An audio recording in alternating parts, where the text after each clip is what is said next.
کہا شاعر نے ان کی نعت سن کے کہ یہ دل تیری یادوں میں مہکتا ہی رہے گا، یہ دل تیری یادوں میں مہکتا ہی رہے گا، آقا یہ تیرا تھا، تیرا ہے اور تیرا ہی رہے گا۔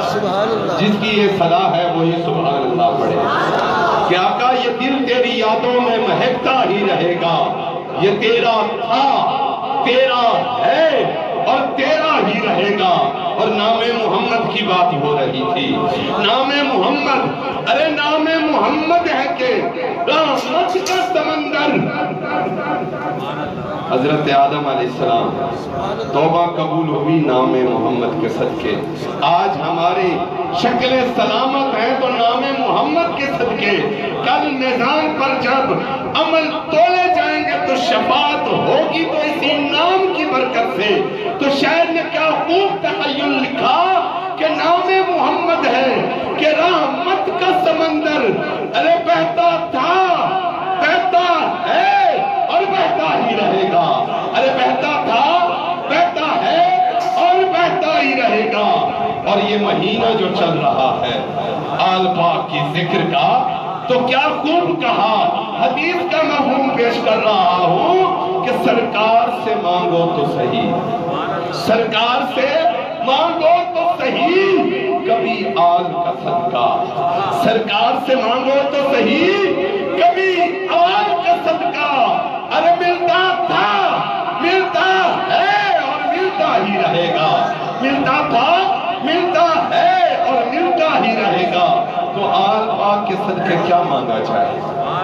یہ دنیا کی دھوم دھنیاں نہیں مانگنی چاہیے۔ ان بزرگوں کی بارگاہ میں بیٹھیں گے، جب بیان سنیں گے تو کیا مانگنا چاہیے؟ آل کا صدقہ کوئی عام چیز نہ مانگو، خاص پوری توڑ والی شے مانگو۔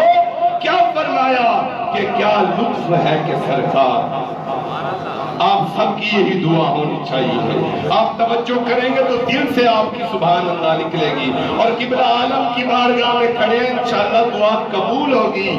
کیا فرمایا کہ آل کا صدقہ مانگو تو کیا مانگو؟ یہ مانگو کہ کیا لطف ہے کہ سرکار ہمیں محشر میں یہ کہہ دے، کیا لطف ہے کہ سرکار ہمیں محشر میں یہ کہہ دے، چھوڑو فرشتوں چھوڑو، یہ دنیا میں میرا تھا، اب یہ میرا ہے اور جنت میں میرا ہی رہے گا۔